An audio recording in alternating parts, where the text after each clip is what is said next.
Did you have anything that you could have fallen back on, or was all your eggs in cricket? No, all my eggs was in cricket, to be honest. I would worry more about the insecurities of I've played for England 1 year, but could be released from my contract the next year. And that was a massive worry. And, has that ever happened before? Would I be the first person to go from England, from hero to zero very, very quickly? As I said, go back to that very first time when I picked up the bat and the ball and I was crawling around the house or watching my dad play cricket. This was what I've always dreamt about, or was always dreamt about, to play for England. And here I was living my dream. I mean, the T20 came at a right time for me in my career, because, as I said, I had a couple of ordinary years, a couple of low years, and this really raised my profile again. And almost the unthinkable happened, where I thought I'd never play for England again.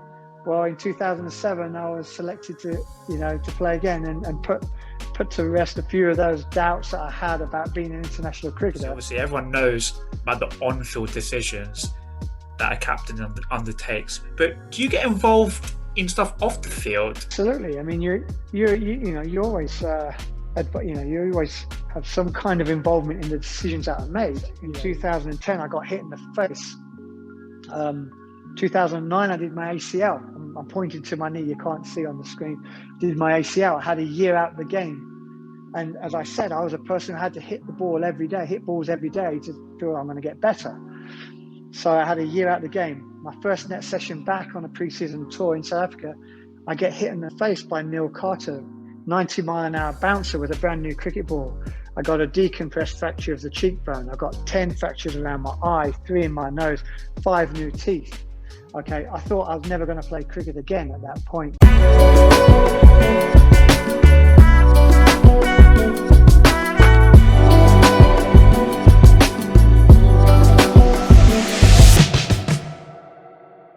The Cricket Life Stories with me, Neel Khagram.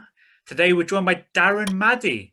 Darren, how's things going? Yeah, very good. Thanks, Neil. It's nice to meet you and see you and get the opportunity to talk a little bit of cricket. So yes, let's take it all the way back with yourself. So you were born in Leicester. When did you first get into the Leicester system, the U system? And talk us through that early stage of your cricketing journey. Who got you involved in the sport, etc.? Well, it's a good question. I mean, ever since I was a toddler, I always had a bat and a ball in my hand, and really, it was watching my dad play cricket at the weekend at a local cricket club, just a cricket ball's throw away from Grace Road. That's where I grew up playing and watching and learning the game at Leicester Banks. And some of those players are like uncles to me. Even now, I still catch up with them, which is wonderful. And I've got some very, very happy memories. I can still smell the pavilion, the wood, the wood of the pavilion. I can still hear the sound of the metal spikes on the concrete going up and down the staircase. And that's where my love for the game really started. And I was very lucky that my dad was obviously a cricket fanatic, and he provided me with my mum some wonderful opportunities. And it started at Grace Road as a young boy, going for private I'm not going to say one-to-one nets, but private net sessions where there'd be 6 of us for an hour. You'd bowl for 45 minutes and you'll go put your pads on, which would take 5 minutes, and you'd bat for 10. And that's how it started. So you very much learnt in the indoor cricket school, which was in the pavilion at Leicester. And the club coach was Ken Higgs at the time, and that's where it really all started. And from there, you get into the Leicester pathway, as what it would be known now. And that was, I think, at under 10s or 11s. And I remember playing. I was a year underage as a 9-year-old boy, and from there onwards, you're in the system. And I had a wonderful childhood watching my dad play cricket, aspiring to be like my dad, but also during the Leicestershire schools program, that gave me the opportunity to play at a representative level. And I was very fortunate to captain the team. And that continued all the way through until my 17th birthday, when I actually turned professional at Leicester at Grace Road. And, so having spent all my winter at Grace Road going to these indoor nets with Ken Higgs and various other coaches, it was nice. That was, to fulfill my boyhood ambition, and that was to be a professional cricketer. Do you have any professional heroes whilst you were growing up that you watched on telly and thought, I want a piece of that? Yeah, absolutely. I mean, as soon as I was old enough to know that you could become a professional cricketer, that's always what I knew that that's always what I wanted to be. Um, and then when I heard you could play for England, and I was watching these guys on TV. Now the TV coverage back then in the late 70s, early 80s isn't anything like what we get today. We're very lucky. So you never really had that that close relationship like we do with social media and the current coverage that we have. But watching the likes of David Gower and Ian Botham, the all-round smashers who was bowling quick and bowled everybody out, Graham Gooch, all the England greats, Anna Lamb, Robin Smith going through the 90s.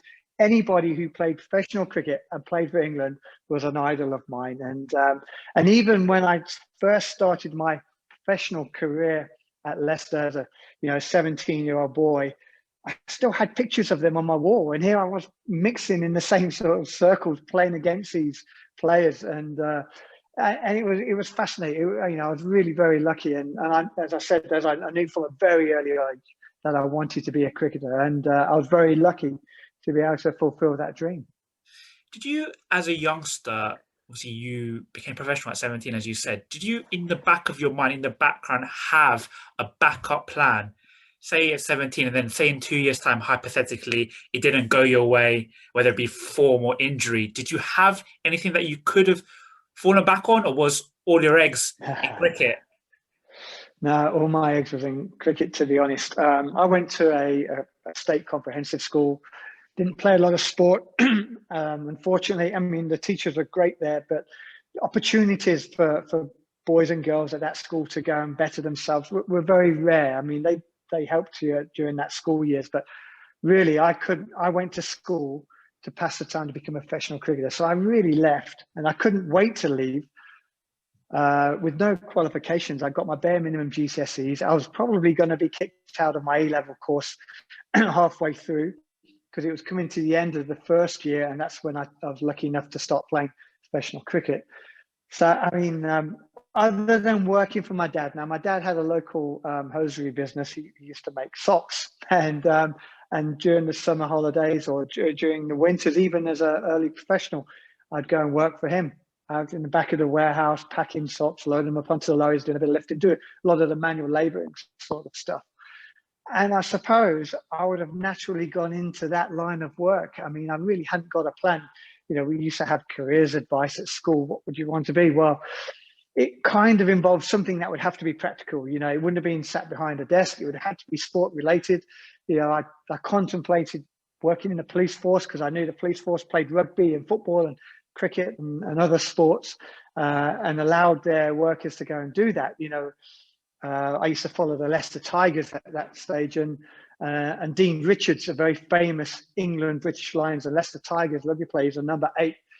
He was a policeman, so it kind of made sense to go into the police force and have those same opportunities. And here he was playing for country and for Leicester Tigers. So that was something in the back of my mind, but I really never had a second plan, and it was all or nothing for me. I had to play cricket, and whilst that was a great motivator, I realized that if I didn't make it, if I didn't work hard, if it didn't work out, I was going to be put onto the scrap heap. So, it was a great motivation for me. But also looking back in my career, I wish I did have another interest, another career to pursue, because I think that would have taken me away from the daily pressures of county cricket and was able to focus my mind and also get away from the game when times got tough. Yeah, that's one of the questions I was going to ask. If you had any tips and advice for any youngsters, would you say to them to try and spread your wings a little bit, and also and then if you just touch on it there, the mental side of the game throughout your career, how did you cope with the pressure, whether it be in county cricket or eventually playing for England? Well, as I said, I was very focused and very driven. If I wasn't practicing or training in the gym or doing anything that was related to getting better as a cricketer, I felt like I wasn't doing enough. But that was me, and it worked for me to a point. Yes, I talk to my boys, I talk to the boys and girls that I coach at school. You've got to play multiple sports. You can't put all your eggs in one basket. And playing other sports will also help you develop your skills as a cricketer as well. But you do need other interests. You do need other career interests as well. And just something in the back of your mind to keep working towards, and whether it's reading or playing music or another career opportunity. But at the same time, you want to be focused and fully committed. So to get that balance is the difficult part. Dealing with lack of form, I mean, cricket is a mind game. You've heard it so many times. I'm sure everybody that's been on this channel has talked about the mental aspect of the game. And there are times during my career that it was going very well, and there was never any problem with that. Even in a little dip of form, it was never really an issue. But then there was other times where I'm going to call them dark times, you know, in particular when I came out of the England team, and I kind of realized I knew that I wasn't going to get back into the England team, and it didn't. My time within that environment was very brief. It didn't go to plan. It didn't go like the way I'd been dreaming about it since a young boy. That was for sure. So when I came out of that environment, you're kind of in the wilderness a little bit, and you don't really know in what direction your career is going to go. And there's some low moments during that time, but my way of coping was to work hard, and I did that. And I suppose if I was guilty of anything, I used to worry too much. So during that time, I would worry more about the insecurities of I've played for England 1 year, but could be released from my contract the next year. And that was a massive worry. And, you know, has that ever happened before? Would I be the first person to go from England, you know, from hero to zero very, very quickly? And you have all of these self-doubts. So it took me a long time to overcome them. And when I've been very fortunate to play with and against some of the greatest players who have ever played the game, and I've been very fortunate to have conversations with them, the one thing that sticks out is they have, you know, a great deal of self-belief. You know, the true greats of the game, they didn't worry. They were able to overcome any of these fears that maybe I went through. And that's one thing I think, looking back, now I've come out of it the other side, I wish I could go back and rectify, because, you know, I just needed a bit of a shake and say, come on, Daz, you know, you're better than this. And, you know, you will get out of it. You're a good player. And a bit more self-belief and confidence would have really helped during that stage of my career. So I think most cricketers deal with that. I mean, you hear a lot now. There's some wonderful documentaries on Sky at the moment. And you know, that go into the mental aspect of the game. So everybody has these, any sport, I think everybody has these kind of negative thoughts, but the very best players are the ones that can get away from them the quickest, you know, put them to the back of their mind, and are certainly more positive. So for any young cricketer who may be watching this, you know, don't feel like you're the only person to go through these emotions. We all do, but you've got to find your mechanism to deal with it a lot quicker. And the quicker you can work that out, the more successful I think you'll be, especially as you go through the game to a higher level. And then early on in your Leicester career, you had great success, 96 and 98, winning the championship. How was that? Oh, and how was that as a moment in early on in your career? And what specific aspects made up that side that was so successful, in your opinion? Yeah, I mean, absolutely. As a young boy, all I wanted to do was play for Leicester, Leicestershire in England. That's all I wanted to play for. Grace Road was like a fortress. It was like the home of cricket. You know, I didn't believe at that stage that there was a better ground. You know, I'd see it through rose-tinted glasses, and because that was what I always wanted to achieve. All those winter nights at Grace Road in the indoor nets behind the big glass windows, looking out onto the field. That's all I ever wanted to be. So, you know, I was very lucky. I made my debut in 94, but 96 was my real breakthrough year, where, you know, it was my first for everything. I got my first championship 100. I played the whole season. It was my first full season. And I was part of a winning championship team, a club that hadn't won the championship for over 30 years, I believe. And here we are winning the championship. We're on the verge of winning the championship. So being part of that was very, very special. James Whitaker took over the captaincy from Nigel Bryce at the start of 1996. It was his first year as a county captain, and he won the county championship. And we had a very small squad. I think we used 13 players that year. And it was a wonderful feeling. It was a great time to be part of the club. It was so exciting, it was so vibrant. And yet we had no superstars. We had a great mixture of experienced senior professional cricketers. We had an outstanding all-rounder, an overseas player, Phil Simmons. And then we had lots of talent at various stages of their career, like myself, who really hadn't got a lot of experience, Abtab Habib, Ben Smith, who'd had maybe a year or two more, Paul Nixon, Vince Wells, who just moved from Kent only a year or so before as well, was an outstanding all-rounder. Then you had the experience of the Gordon Parsons and the David Milnes and the Alan Mullallies, along with James Whitaker, as I said, as captain. And we had a big tall off spinner in Adrian Pearson. So we had all aspects covered really, and it was this, well, players from different backgrounds and at very different stages of their careers, and motivated for very different reasons, that just gelled as a team. And we played some outstanding cricket. And to win the county championship, you have to be the best team in the country, and we were for 1996, and again in 1998. 96 was special because we were awarded the trophy during the final game at home against Middlesex.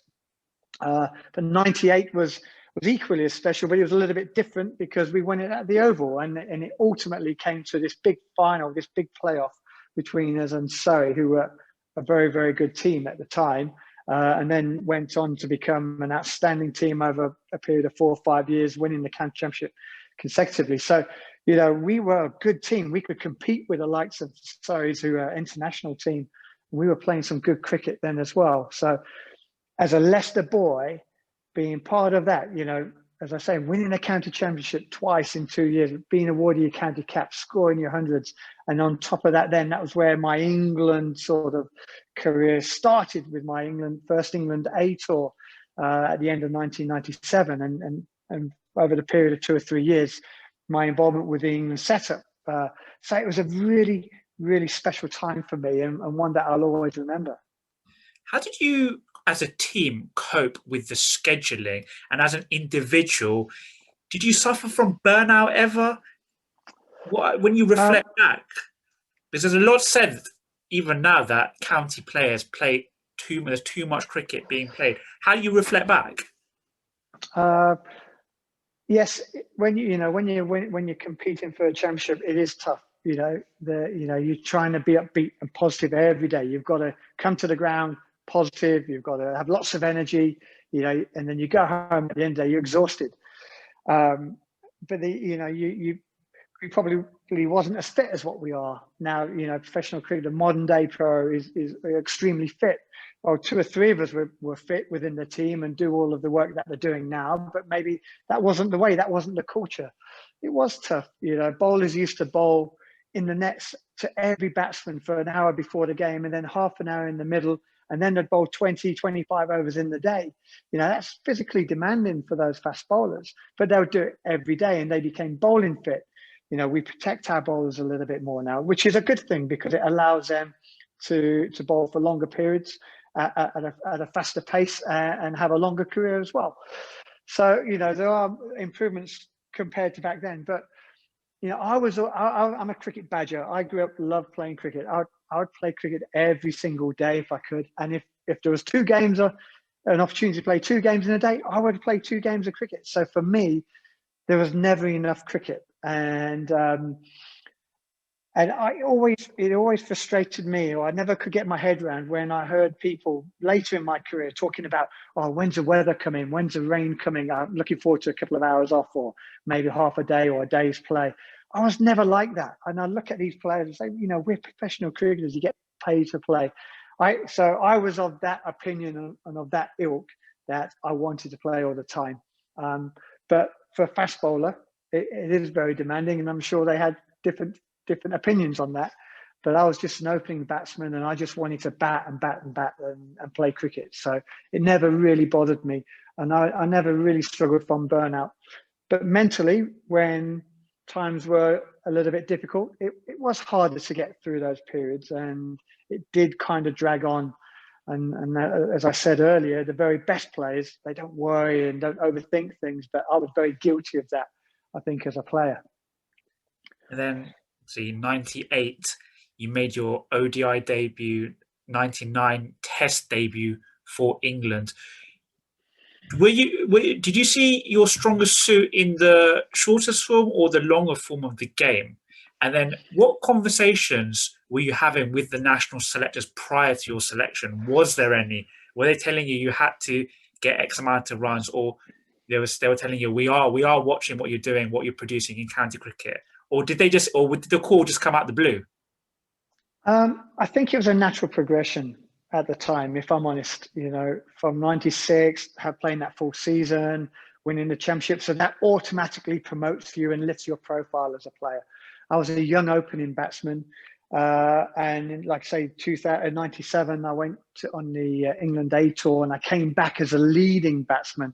I wasn't expecting that. I went very much as a junior player. It was my first tour, and came back after a very successful series in Kenya and Sri Lanka, a very successful tour. So that promoted me again. And then in 98, in a championship winning team, we got to the Lord's final, and I in particular had a very, very good one-day summer. I broke the record from Graham Gooch from number of runs scored and number of gold awards won and things like that. So it was a natural progression. You could feel yourself being elevated and talked about all the time. And of course, in 98, I was rewarded with that with my ODI debut at the Oval against South Africa.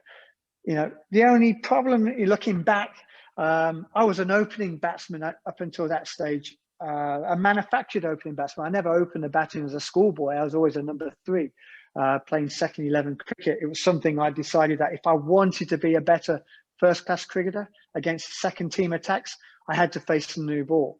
I had to challenge myself against the better bowlers with a newer ball.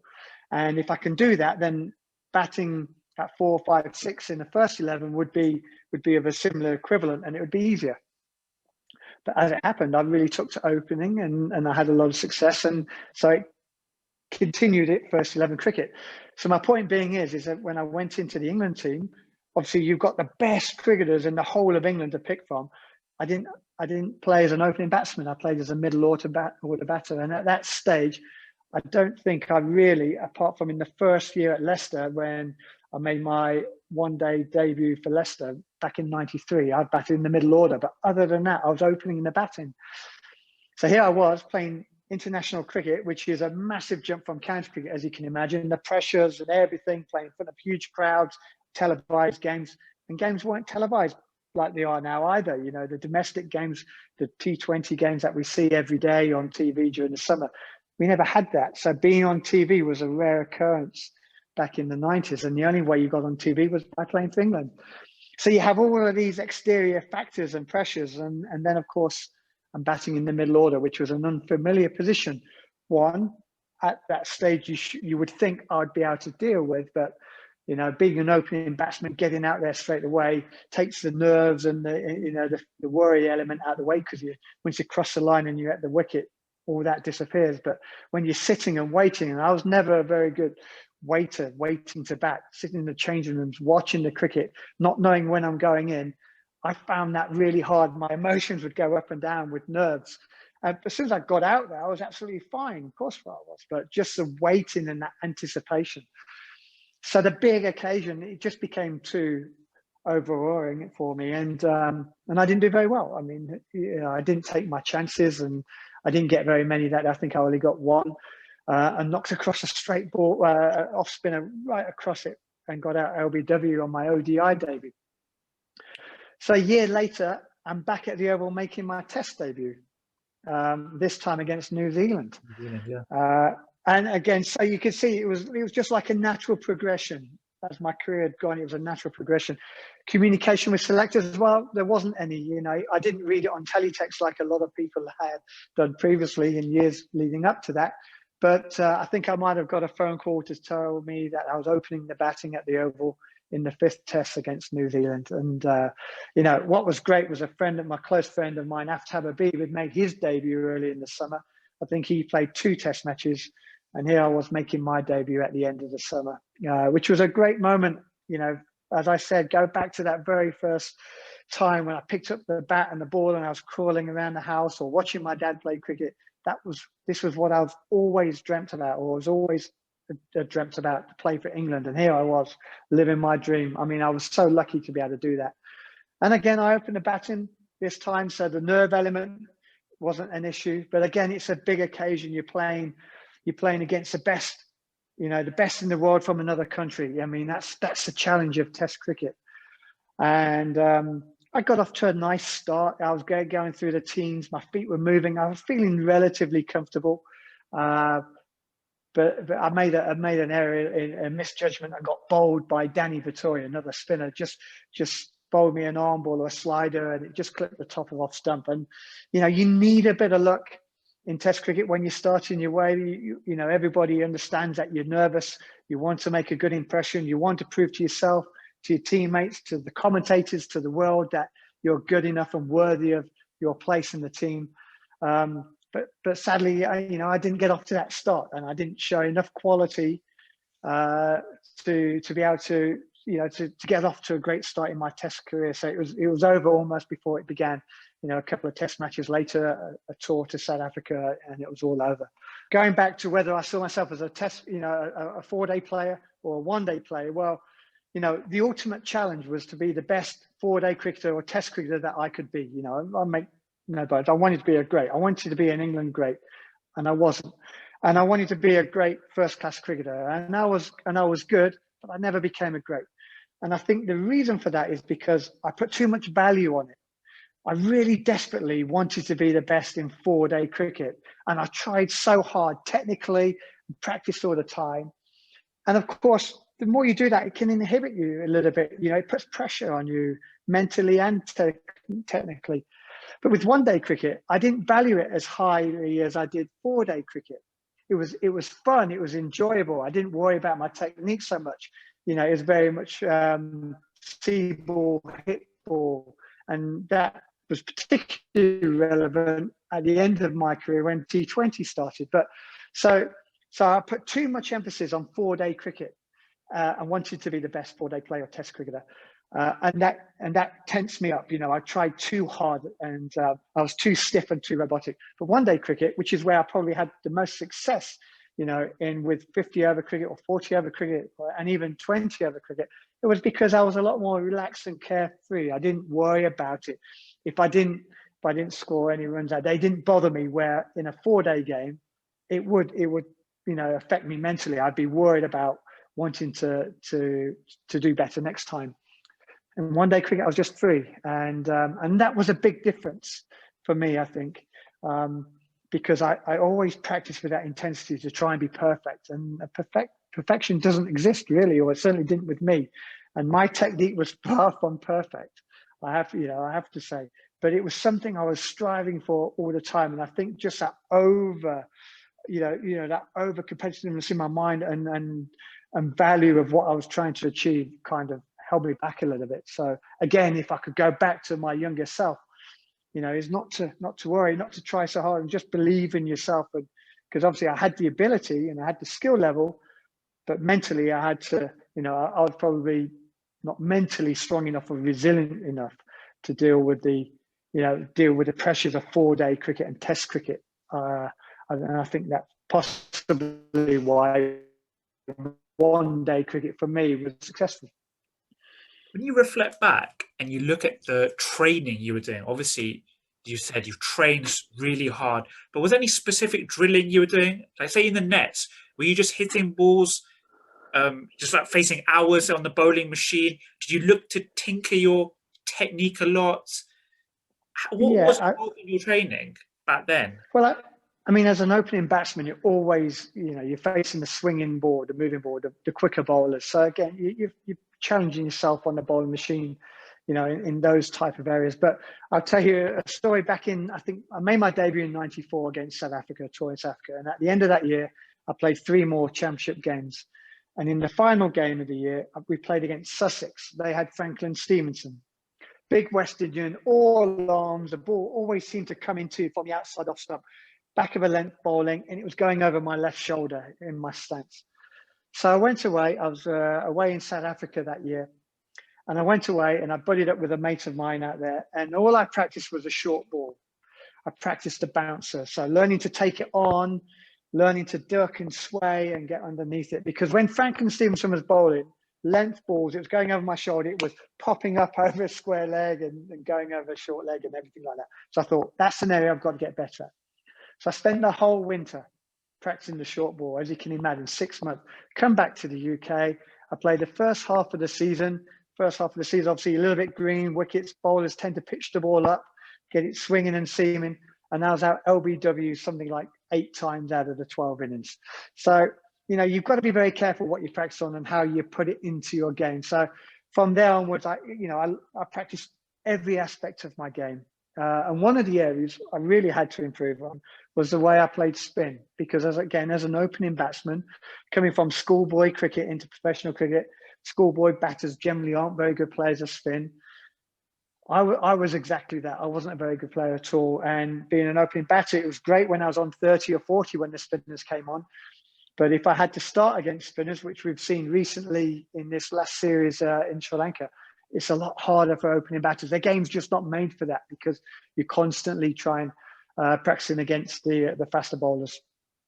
So that was one area I had to really improve on. And it wasn't really until even after I played for England that I became a better player spin. And I wasn't a great player spin even at the end of my career, but I was a more competent player spinner. I was a better player than I was at the start of my career. And that helped with a couple of tours to Sri Lanka and watching and learning and listening to senior players and working with coaches. And that's basically how I'd always practice. But always practice, hitting balls. I felt I had to hit cricket balls every single day to get better. And actually, at the back end of my career, when I started practicing less, I was a better player for it, because I was less tense and I was less worried. And as I mentioned about having too much value on 4-day cricket, well, that had all gone because I was practicing less. So, I think it proved to me that I probably over practice sometimes and not practice specifically the right things at the right intensity and just practiced for too long. And then when 2020 cricket came about, when the first time the competition got announced, what was your initial thoughts about the concept initially? Yeah, well, I think I've made this public. I didn't want to play it. It came in 2003. I'd played for England. I'd had a couple of struggling years in county cricket, in my championship form, at least. My one-day form was okay, but championship wise, and I was thinking, I'm almost 30. This is going to be very much a young man's game. I'm a traditionalist, as I said, test match, 4-day cricket over 1-day cricket anytime. And I thought, get the local league players coming in and play. I don't want to play this game. And it just so happened, and that was my mentality. And then that changed on the very first day of pre-season 2003, where we had our first inter game, first team, second team mixed, and we played a game amongst ourselves. And the enjoyment that I had from playing that game, and the enjoyment that I saw my teammates having from playing that game, it was like, wow, this is quite good fun. I mean, as a schoolboy, that's probably the only cricket that I grew up playing anyway. So it should have been fairly familiar, but it was never played like it is now. But it was just so much fun. I didn't have to worry about my back lift or where my feet were going or where my head position was or is my front elbow bent or however, all of those technical things that batsmen can absorb and just think too much about. This was just see ball and hit ball. And I had Devon Malcolm bowling to me and Phil de Freitas, 2 England great cricketers. And I was attempting to smash them all up with a bit of success sometimes and missing the odd one, but it didn't matter. There was no worry that a top edge one and it fell in between the fielders, or, edge one down to fine leg, or Chinese cut one down, through square leg. It didn't matter. The whole objective was to score runs, hit ball, see ball, hit ball, score runs. And I was like, wow, I like this. And then, of course, we play our first game. I can't remember who it was against. But Leicester, Grace Road, was packed. I mean, we haven't seen a crowd like that in my time since I've been playing. The only time I can imagine Grace Road being as full as that was maybe a semi-final, which is in the old days before the Benson Hedges or NatWest. You get to the knockout stage, and as you get there, there's more and more interest, and it's televised as well. That was the only time a domestic player would play in front of a crowd at Leicester, certainly in my time. And here we are, 5,000 people, standing room only. You couldn't get any more people in the crowd. They were on the trees. They were stood up on benches and stuff. You know, it was incredible. And Sky used to enjoy coming. Bumble in particular used to love coming to Leicester. It was the only time they did, mind you, because the atmosphere at Leicester was electric. And all I wanted to do as a batsman was be part of that. And I thought, you know, don't just throw your wicket away, have a slog, hit a couple of boundaries and get out, which would be very easy to do in T20. It's like, bat for as long as you can, absorb this. This is what you live for. This is the closest you're going to get to international cricket, you know, playing in front of these crowds. And those days have gone now, you know, and maybe if I had those days before playing international cricket, it would have been less intimidating playing at the Oval in front of a packed house, you know. But you know, that just wasn't the way it was back then. So playing in front of that Leicester with the music and the fireworks and people singing and cheering and what have you, I mean, I wanted to be part of it. And what I very quickly success followed, didn't it? In 2004 and 2006. How do those titles rank in amongst all the domestic trophies you've got in your career? Yeah, well, I mean, it was great because at that stage we were nowhere near winning a county championship, and to get to Lords for Lords final, we'd done it, I think, in 2022, maybe the year before, but we were a long way off being a great one-day team. But 2020 again suited the type of players that we had. We had a good blend. Brad Hodge was playing. Virender Sehwag played, I think, in that first year. Jeremy Snape was a very astute one-day cricketer. You know, he had a lot of success at Gloucestershire, and he was able to bring that and that sort of culture. And I think at that stage, in the early stages, a lot of teams didn't really take it seriously. That might be a bit unfair. People might look at this and go, "No, I don't necessarily agree with that." But we found a formula. You know, they'd come out crash bang wallop, and inevitably we bowled a couple of teams out in 20 overs, which is kind of unheard of. But we found a method. We had a game plan. We had a brand of cricket that kept with us for a good 4 years. And from the first year of its induction, we got to the finals day. Second year, we got to the finals day and won it this time. Third year, we got to the finals day and lost in the semi-final. And then in that fourth year, the end of that run in 2006, we got to the finals day again and won it. So we won it twice in those 2 years. And they were great times. I mean, because you were playing in front of this audience that if you performed well, they were going home and talking about you as a player. Well, that never happened before. You could score 100, a double 100, take 5 wickets, 10 wickets. It didn't matter. Nobody would see it. They would only read about it in the paper. Now, you just smacked a quick 50 or 60 and everyone's singing your name. It was amazing. So playing at that time at Leicester was very, very special. The club was outstanding. The marketing at the club, they really did well. You know, it was themed evenings and it was great fun to be a part. And I think during that time, Leicester did it as well as anybody in the country. I mean, we didn't get the games like Surrey versus Middlesex at the Oval or at Lords where it's a complete sellout and that's 30,000 people.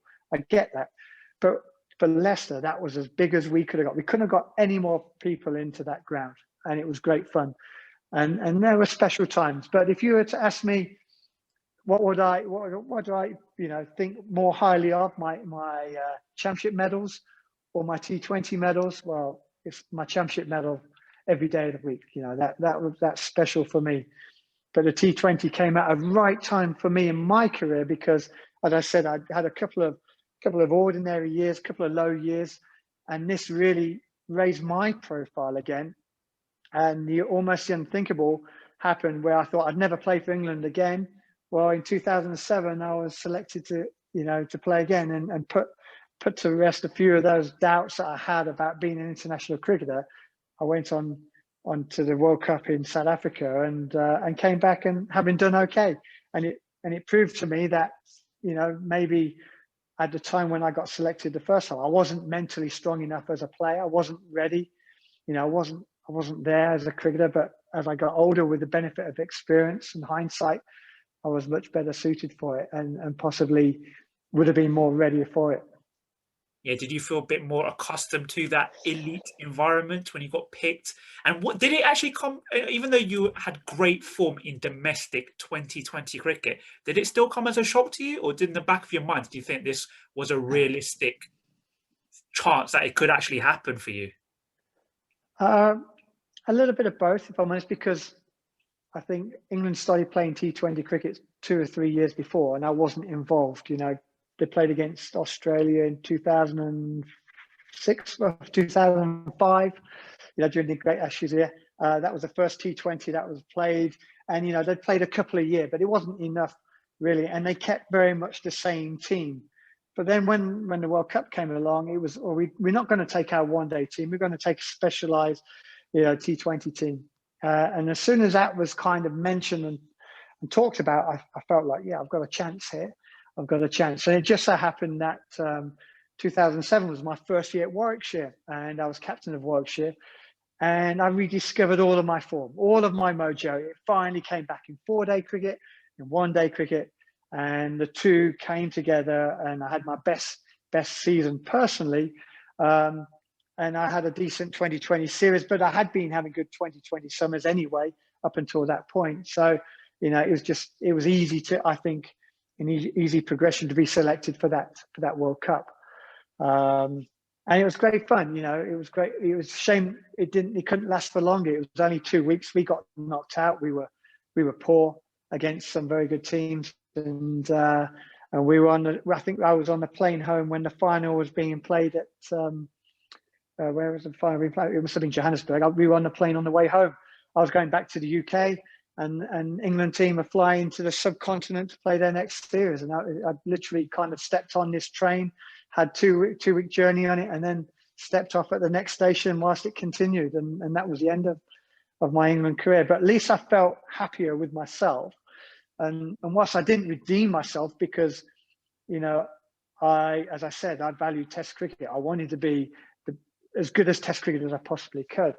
I kind of laid to rest a few doubts in my mind. Was I, you know, good enough to play at that level? And whilst maybe I didn't show that 10 years earlier, I think at the end I thought, yeah, I could have.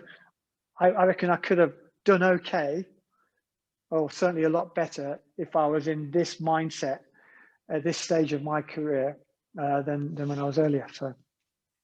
Upon exiting that tournament, did you know that in your mind that you wouldn't play for England again, or were you thinking another opportunity might still come around? Well, I was 33 at that stage, and you kind of know that they're always going to look. I mean, there's a lot of good young players around in the game at that stage, so you kind of know something special has to happen. Whether your form has to continue, if I continue having, you know, the summer that I had that year, then maybe I might have found myself being talked about again. You know, we saw somebody like Chris Rogers coming into the Australian team at into his mid-30s and having a successful international career over the next 3 or 4 years. And maybe that could have happened possibly, but certainly my way in was through 2020 cricket, and I had to play more international 2020 cricket to get my, you know, to show that I can play at that level again. But unfortunately, the year after, I broke my thumb. So I was out of the tournament, you know, the domestic tournament. So I missed the whole T20. So I couldn't play in any of the England games later that summer. Had I been, you know, if I was up for selection. And then the following year, I think it was the World Cup, and I was injured again. So injuries kind of got in the way of me playing more 2020 cricket. And I don't think I really played any games for another 2 years after that, because of my thumb and then my knee injury and so forth. So, you know, I missed my chance well and truly by then. But I don't know which direction the selectors were going to go in. They were possibly going to go younger. But, you know, you're seeing the success that someone like David Milland's having at the moment. I mean, he's truly become one of the world, well, he's the best in the world at the T20 form. And there's no reason why he can't do that in the longer form of the game, in the 50-over game at least, because, you know, he's a fantastic one-day cricketer. And I think that would have been a similar opportunity for me to get back in if it was to ever happen again. Yeah, and you touched on it there earlier that at this stage, you know, you had also moved to Warwickshire. How did the move come about? What were the reasons behind it? And the differences moving from a Leicester, which is pretty fair to say like a smaller club in terms of capacity, structure, and moving to Edgbaston? Yeah, well, it was a wonderful opportunity. First of all, in 2006, I was granted a benefit year, so I was having a benefit year. I was out of contract. The negotiations for my contract weren't going particularly well. I didn't at the time feel particularly valued, especially with the success that we just had over the last 4 years in T20 cricket.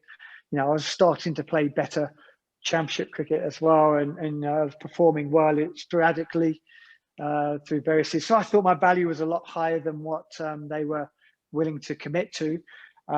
So I got myself an agent, and I just kind of off the cuff said, look, just have a look, see what's out there, you know, see if any other clubs are interested. And we found that there were several clubs that were happy to talk and explore the idea of me moving. And it came down to 2 clubs in the end. 2 clubs I'm very fond of. One is by the coast. I'm not going to name who it is, but it's by the coast. And the second one was Edgbaston. And I chose for Edgbaston for a couple of reasons. And one, we just had the 2004 2020 day when we won the 2020 for the first time. It was the most idyllic, perfect match day of cricket I've ever played. You know, it's one of my most favourite days of cricket I've ever played.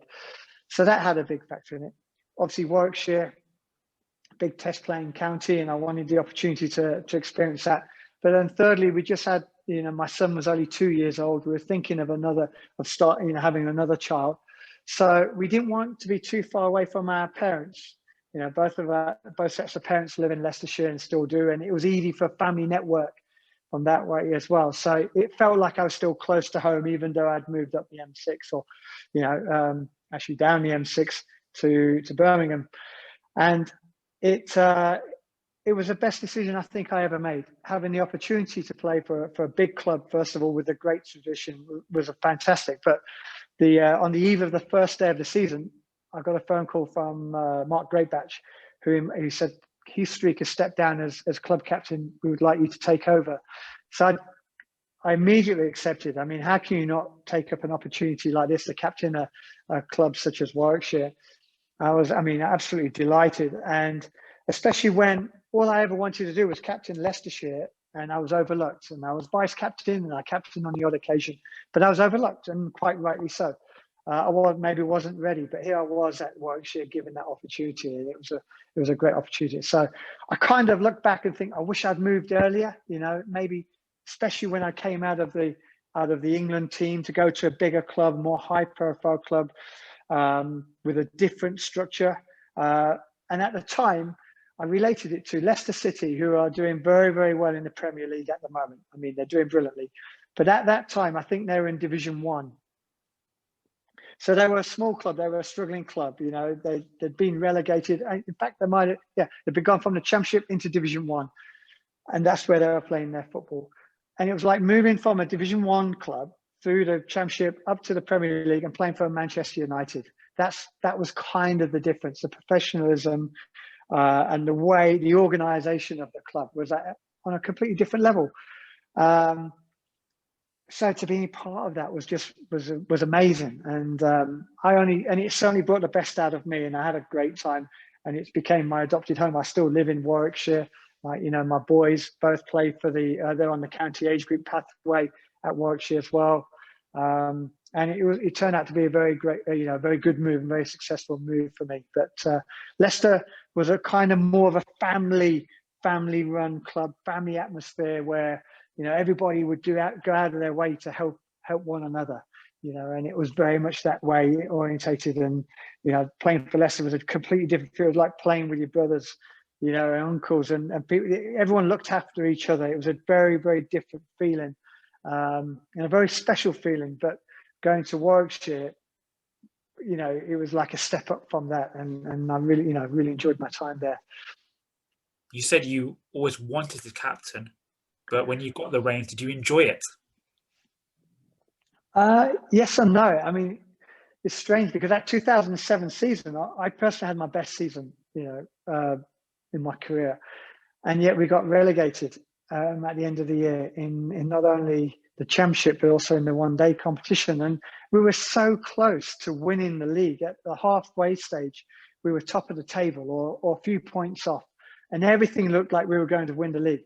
And we had a great team, but we had a fast bowler in Dale Steyn who went on and had an amazing international career after his Warwickshire days. But we only had him for half a season and we lost him. So that had a massive effect. We really struggled bowling teams out. And of course, to win any game of cricket, you've got to bowl a team out twice. So that, you know, we've gone from top of the table at the halfway stage, and I'm thinking, can I dare dream about holding up the county championship at the end of, you know, in the middle of September, at the end of the season? And we never won another game from there onwards. So it was very, very difficult, and it was very, very trying.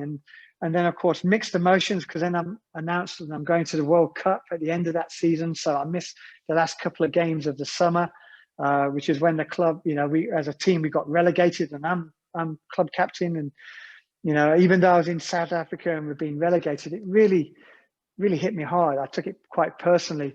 On top of that, Mark Greatbatch was sacked as head coach, and he was very instrumental in getting me to the club. So I've got a lot to be thankful for. So the club was moving in a very different direction. In 2008, all I wanted to do was, you know, get us promoted, get us back into Division 1, and thankfully we did. But I think the stress and the worry of that was an overriding factor, and I didn't enjoy it as much. And to top it off, the birth of my second son came in July, which was fantastic. He was born July the 12th. But from that day onwards, I got no sleep at night time. He didn't sleep through the night. So the sleep deprivation really took its toll on me, and I was exhausted mentally and physically. And, you know, I made a few bad decisions and behaved in a way I look back quite regrettably, and not being the best version of myself as a person, as a cricketer. And so at the end of the summer, when we got promoted back into the first team, I very quickly handed in my resignation to Ashley Giles, who took over from Mark Greatbatch, and he duly accepted, and that was the end of my time. But I really enjoyed being part of it. I really enjoyed kind of being the main man and being part of every decision, and being involved in everything. And, you know, I look back, was I a good captain? I think I was. I wasn't, you know, innovative enough maybe compared to the great Dermot Reeve in the early 90s, you know, but I think I was a very steady Eddie captain. Do you know what I mean? I led well. But I think the person that I became through lack of sleep and everything that goes with it, I'm glad I was glad to see the back of it.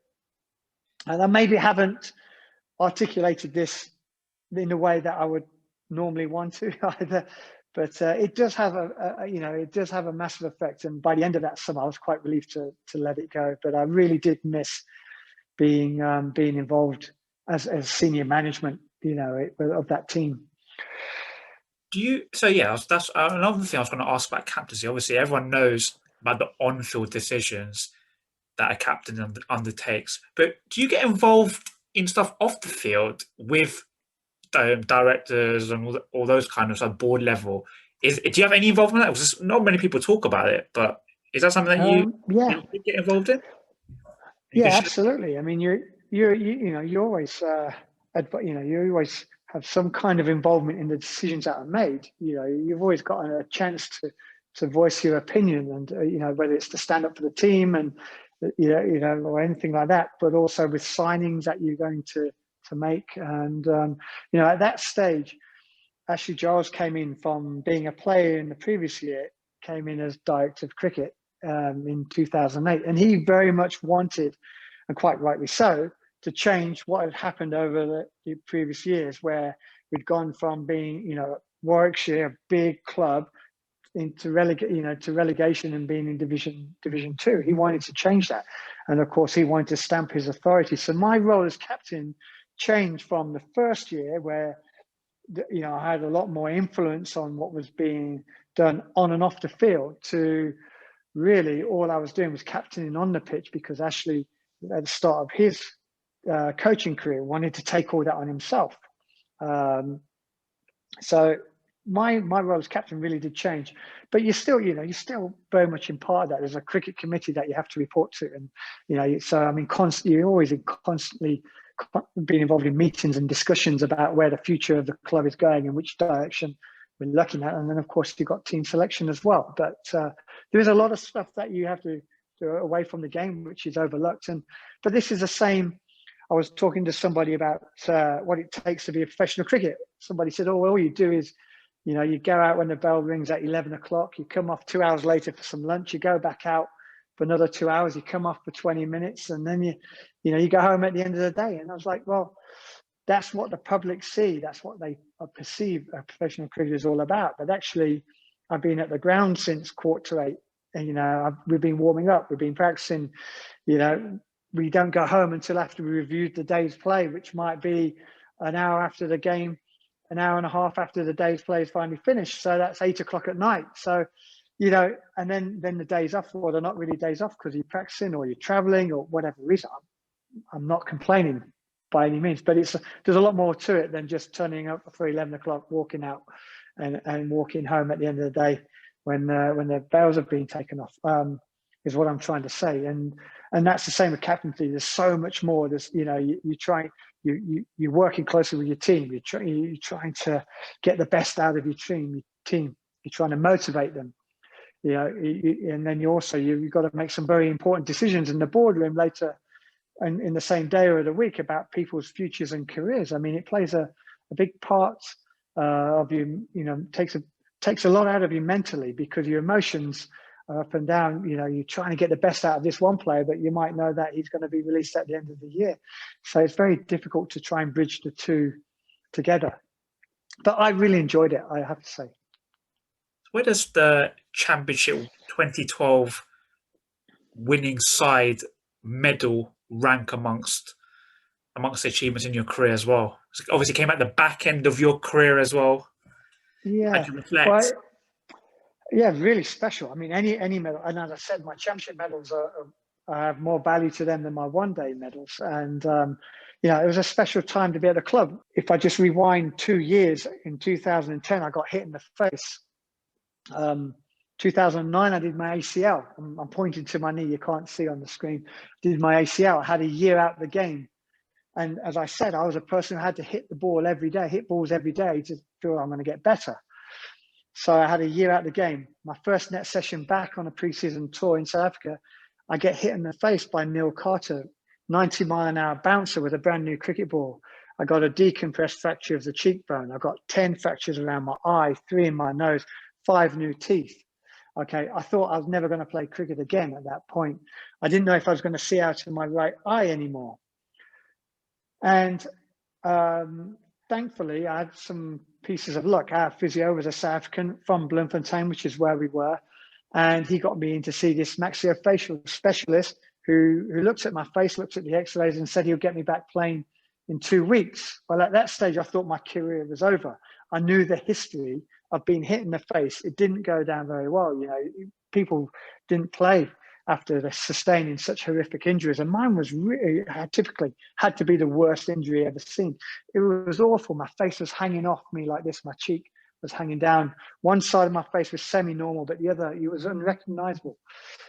So anyway, you put these 3 metal plates in my face, went back to the UK, started hitting balls again. And I got back in the team and I said, I don't know how long my career is going to last for, but from this point onwards, I want to win the county championship. I want to win another Lord's final, and I want to win the T20 again. So I set myself these 3 goals. And in 2012, we win the county championship again. So that was 1 tick. We're at Lord's final and we lose the final off the last ball. That could have been, the double for obviously Warwickshire, but that could have been 2 off my list. But sadly, I look back to that final and I still have nightmares now about, I can still see Neel Khagram facing the last ball against Kabir Ali at Lord's, 1 ball bowled, one to win off the last ball. I can still see it. You know, we're thinking, we're right on the balcony thinking he's going to smash this to the boundary. We're going to win. We're going to be celebrating all night. And we've done the double. And of course, Kabir Ali bowled the perfect Yorker, and it was a dot ball, and we lose on a tie. But we got to a Lord's final. So I took that as if 2 of my goals had been met. And then sadly, in my last year in 2013, we got knocked out in the quarterfinals. I think it was against Somerset. And we almost got close to another finals day, which would have been my 5th, giving us an opportunity to win a 2020 trophy again. And Warwickshire went on to win it in 2014, the year after I retired. So I missed out by a year. But at 2010, I never thought I was going to play again. So winning the county championship and playing in another Lord's final, you know, I think I've done pretty well to finish my career like in that manner. So when retirement came, were you ready to hang up your kit, or did you still have aspirations to stay in the game in other capacities? What was your mindset in 2013? In 2013, I was tired. Ironically, I just started to find my form again. It took me a couple of years to overcome this injury. I was never the same player after I sustained it, that was for sure. But by 2013, I was playing one-day cricket. I was playing good one-day cricket. I played a handful of games. And at the end of the season, after I retired, I had my final one-day game. I got called back into the championship team and actually played well. And this was without any practice. So that shows you that I was, you know, I mentioned that earlier. Later in my career, I said I wasn't hitting balls like I used to. Well, here I am playing championship cricket, and I'm playing as well as I've ever played. And that proved my point. I didn't need to do it every single day. But by the end of the year, I was kind of almost done. The meetings were getting longer. I was getting, you know, I was done with cricket. And it would have been very easy to try and play another couple of years at another club, maybe go back to Leicester. I don't know if they would have had me, but any club that might have been interested, or certainly play one-day cricket for another couple of years. But I thought, no, I've got to start a new chapter in my life. You know, my cricket career is over. I want to put that to bed. You know, I'm very fortunate and very lucky to have had the career that I've had. But I want to move on and start a new chapter. So I did that. I knew it was going to be in coaching. I was toyed with the idea of being a strength and conditioning coach. But I got an opportunity to work at a school, at Solihull School, and as a cricket coach. And I've really enjoyed being a cricket coach. A couple of things I regret since retirement, which is now 7 years ago. I wish I played for as long as I could have, you know, and maybe looked at playing for another couple of years, even if it was just one-day cricket, and maybe not going into the professional game as a coach, you know, being a professional coach. I love the school environment. It's a very similar environment to playing cricket. You got the cricket bubble, which when you're absorbed in that, nothing outside that is real. You know, it's not a real world. It's, you know, playing for England, staying at the best hotels in the world, traveling everywhere, having things given to you, people paying, you know, to come and see you or whatever it might be. And the school obviously isn't like that, but it's in another bubble. You're in a very safe and secure bubble where outside those 4 walls, the real world is, and you're working in an environment which is very safe and secure with kids that either do want to play cricket or don't want to play cricket, and that has its frustrations. But it's a very similar protected environment. And I kind of wish that maybe I just look to go outside of that and start a more professional career at a professional club. But I don't regret what I've done, but you just look back and think, if only, where would that have taken me? You know, how long could I have played for? Darren Stevens is still playing at 45. He's an old mate of mine. I'm so pleased with what he's achieving and doing. And you think, well, I'm 46 now. Actually, I'm 47. You know, I could have still have been playing up until 2 years ago. Yeah, and I look back and I think, oh, maybe I should have gave it a try. You know, give it a go, because you just don't know what's around the corner. So I look back with a little bit of regret. But I'm coaching at a school. It's great. It gives me wonderful opportunities to do other things outside of school. You know, during the summer holidays, I've started playing cricket again because my eldest son is out of age to play club cricket, so I'm playing cricket with him. And gives me opportunities to pursue other interests as well. So I'm enjoying life at the moment. And then just to end on, just reflecting back on your career, is there one innings that stands out in your mind that you would love to re-add one day if you could? I'm not so sure about that. No, I wouldn't say there's a particular innings. I mean, there's things I've done that I look back and think, you know, that wasn't the best version of myself that I could have been. Maybe the way I dealt with a situation or something like that. That there's regrets like that. I think, yeah, of course I regret leaving a straight ball off Danny Vettori or knocking across the line against Pat Simcox or whatever that might have done, and maybe not being so overawed of being in an international changing room. That, you know, those sort of things I'd like to change, obviously.